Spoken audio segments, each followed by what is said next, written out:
Tulikuwa tuna finalize tu kama mnavyojua. Ibra alitamani kuwa msanii huru, lakini kikawaida kama kuna mikataba lazima vitu vijadiliwe, process ifuatwe, makubaliano yafikiwe, then kama kila mtu anashika njia yake, kila mtu anashika njia yake. Na mmefikia wapi kwenye makubaliano hapa BASATA? Kwenye makubaliano yetu tulipofikia ni kwamba he is now an independent artist. Kwa maana gani? Sasa yuko huru kufanya shughuli zake za sanaa kama msanii ambaye ni independent, hayuko tena chini ya label, hatakuwa tena chini ya Konde Gang, na anaweza kufanya biashara kama Ibra, lakini sio kama msanii ambaye anatokea Konde Gang. Na vipi kuhusiana na akaunti zake za kwenye mitandao ya kijamii, mmeziachilia au bado mnazo nyinyi? Akaunti zake za mitandao ya kijamii kivipi? Mitandao ya kijamii kaka, hebu rekebisha salama. Yani YouTube kwa maana Instagram pia ambazo zilikuwa ni zinasimamiwa na management. Okay. Akaunti zake za digital platforms. Yeah. Okay. Akaunti zake za digital platforms atakuwa nazo by end of today. Tupo kwenye process ya compile credentials na logins ili tumkabidhi ili aendelee kuzisimamia yeye mwenyewe kama Ibra. Lakini tunajua kwamba Konde Gang pia ipo chini ya msanii Harmonize. Labda pengine kwenye swala la Ibra, wewe kwa namna ambavyo ulikuwa unafunga safari ya kutoka Konde Gang kuja BASATA, Harmonize anazungumza kitu gani kuhusiana na swala la Ibra? Moyo wake upo safi kabisa kwa Ibra kwenda kujitegemea, au kutokana na yale yaliyotokea labda moyo wake umeamua tu kukubaliana na hali, lakini pengine bado alikuwa na matamani ya kumuona Ibra Konde Gang? As for Harmonize, yeye hana shida kama alivyozungumza naye mwenyewe hapo awali. Amejitahidi kadri ya uwezo wake. Kwa hapo alipofikia ndo hapo alipofikia. Kwa kama Ibra anaona you know what, hata mimi acha nikahangaike sehemu nyingine, nikatafute sehemu nyingine, it's not a problem. Yeye kamruhusu, kambless, so he's fine. Hana kinyongo. You're trying to ask me kama ana kinyongo? Hana kinyongo. Kikawaida tu kwenye roho ya binadamu kama wewe, labda kile kilichokuwa kinaendelea kwenye mitandao ya kijamii, jinsi ambavyo kuhusiana maneno na vitu kama hivyo, Ibra kupeleka tuhuma kwa Harmonize, kwa upande wako kama unataka kushauri upande mmoja wowote kati ya Ibra au Harmonize, wewe ungeshauri wapi ili undugu uendelee na urafiki katika maisha? Kushauri yani, hebu bless lako. Ibra ambaye sasa anaenda kwenye maisha yake binafsi ya kujitegemea, alikuwa kwa wazazi, anaenda kuanza maisha ya ghetto bwana, ya kupanga. Ukiwa kama dada, pengine sasa neno lolote kwa Ibra kwenye maisha yake ya kujitegemea, lakini pia Harmonize kama boss ambaye amekuwa na management, amekuwa na wasanii, lakini leo tunaona Harmonize anabaki peke yake, hamna tena msanii ambaye yupo kwenye lebo. Pengine neno lako lote kwa mdogo wako Ibra, lakini pia kwa boss Harmonize kwa hiki ambacho kimeendelea. Kwa Ibra mimi nimtakia kila laheri. Muziki ni safari. Kila hatua dua. Kwa kama hapa alipofika anaona kuna sehemu nyingine anaweza kaenda akajipambania ikawa better zaidi, it's okay. God bless him. Namtakia kila laheri. Kama nilivyosema, muziki ni safari, so na ugomvi ukitokea, mara nyingi watu wakigombana, ugomvi huwa haudumu.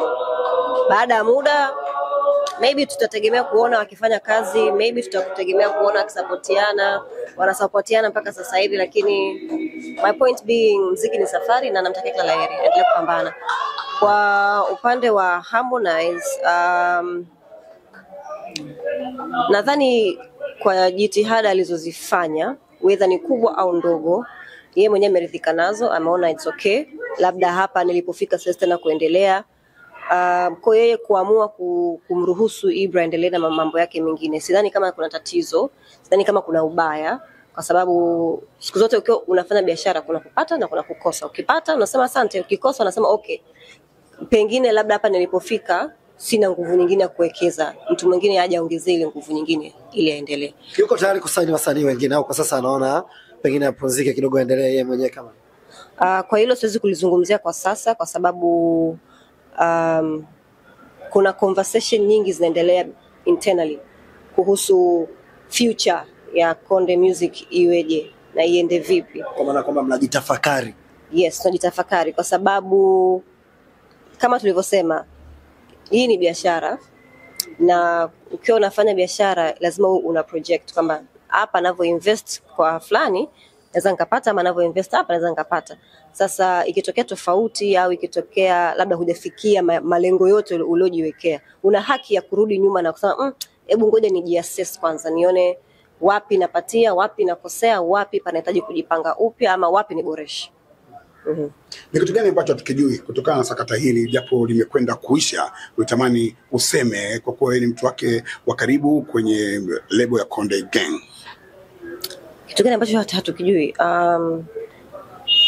Wasanii wanao invest kwenye hii biashara, wasanii ambao wanaamua kufungua malebo, ni wasanii ambao kwa udhati kabisa wana mapenzi na hii biashara. Kwa kusema hivyo, wanakuwa wanajitoa sana, sometimes hata kwa namna ambavyo sisi kama umma hatuelewi na wala hatuoni. Kwa hiyo matarajio yao yakienda ndivyo sivyo, ama yasipofikia malengo ambao walijiwekea, of course kibinadamu inasononesha, lakini kwa sababu bado wana ile passion ya kutaka kufanikiwa katika eneo hili, wataendelea kujaribu. So ninachojaribu kusema ni kwamba things happen. Tunaona sasa hivi sio conversation tu ya Konde Gang, sijui wasanii kuondoka kufanya, ni conversation ambayo ipo kwa malebo yote ambayo tunayo sasa hivi. Kwa hiyo inakuambia nini? Hiyo inakuambia kabisa kwamba kuna nia ya kuwekeza kwenye biashara, kuna nia ya kutaka kuinua vipaji tofauti vya vijana mtaani, lakini inafika pahala lazima mtu ujiulize, kibiashara ninavyosonga hivi ni sawa ama si sawa? Na kama sio sawa, nini kibadilike? Nini nifanye tofauti? Nini niongeze? Nini nipunguze? Kwa sababu hata kama tuna malengo ya kuinua vipaji, tuna malengo ya kusaidia washikaji zetu mtaani, vijana zetu mtaani, at the end of the day it is a business. If we are not making the right money, we are not making the right profit, nina haki ya kujiuliza mara mbili, okay, hiki ninachokifanya inakifanya sawa sawa ama niangalie utaratibu mwingine wa kukifanya. So hiko ndo ambacho nadhani watu wengi wakijui. Wasanii wana passion sana, lakini mara nyingi tunaona wasanii wakiwa wanasainiwa wanakuwa ni watu wenye furaha sana baada ya kukaa kwenye lebo. Wakati wanataka kutoka, mambo mengi yanajitokeza, wengi wanakuja na lawama, tuhuma na vitu kama hivyo. Nadhani ni nini ambacho kinatokea kwenye hizi lebo?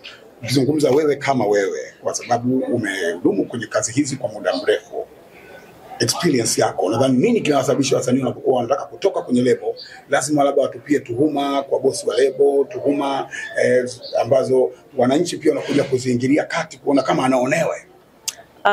Nadhani nikisema nijivue, niwe tu kama mtu ambaye anaelewa biashara inavyoenda. Niwe kama Sandra. Nadhani wasanii wengi wanapokuwa approached kufanya kazi na malebo, shauku yao kubwa ni first nisainiwe, pili muziki wangu utoke uende public, nijulikane mimi kama ni msanii fulani. Lakini kuna vitu wanashindwa kuvizingatia. Kwa mfano, haya mambo ya mikataba ni mambo yako very sensitive. Wakati hauja sign ule mkataba unakuwa ni wa lebo. Sema lebo ABC, huo mkataba unakuwa wa lebo ABC. Hauna madhara yote kwako. Lakini the moment unapoamua kutia sahihi yako pale, yale makubaliano ni kwamba mmekubaliana pande wewe na pande wewe mwingine. Kwa hiyo kukurupuka sometimes kusign vitu ambavyo huvielewi kwa kina, impact yake ni nini, ukibehave tofauti inaleta madhara gani, is very challenging. Na hata kama tunaongea hapa sasa hivi tunasema changamoto ni, ukweli ni kwamba wasanii hawazingatii.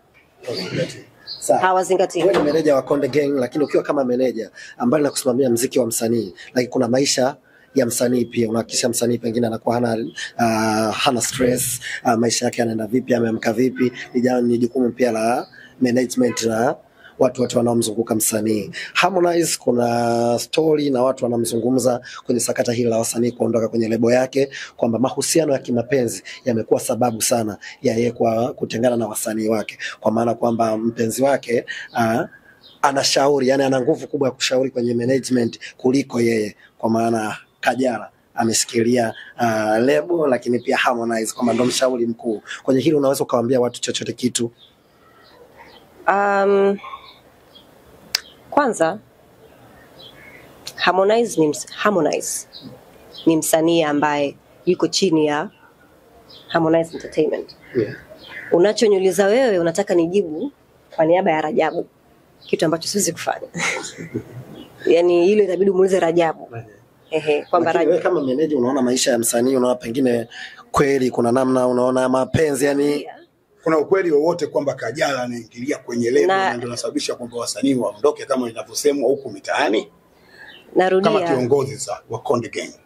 Narudia, swali hilo ni a bit personal, kwa hiyo linafaa umuulize Rajabu. Sio kama unanielewa hapa. AKA Harmonize. No. Tumuulize Rajabu, sio Harmonize. Rajabu.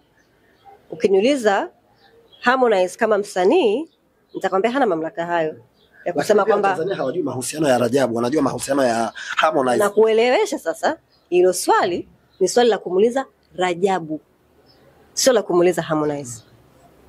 Tofautisha vitu vile hapo.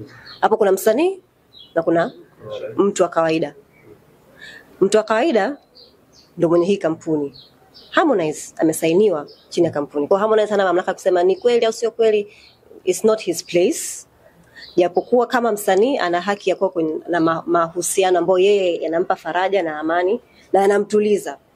Na sisi kama uongozi tuna nafasi ya kumshauri, bwana, we feel like this relationship yes or maybe this relationship no, lakini at the end of the day mwenye maamuzi ya mwisho, kwa sababu mimi siwezi kukupangia moyo wako uendeshe vipi, si ndio? Lakini vitu vingine hivyo kwamba tunasikia sijui yeye ndo anafanya maamuzi, jamani, muulizeni Rajabu. Bila kwa kumalizia. Neno langu la kumalizia, jamani, niwashukuru sana kwa ushirikiano wenu. Muendelee kwa support ya wasanii wetu wakubwa na wadogo, wanahitaji sana support yenu. Wanapoteleza sawa, muwakosoe na kuwarekebisha, lakini pia wanapojitahidi move not down na move ongelee. Tuwekea na jina lako.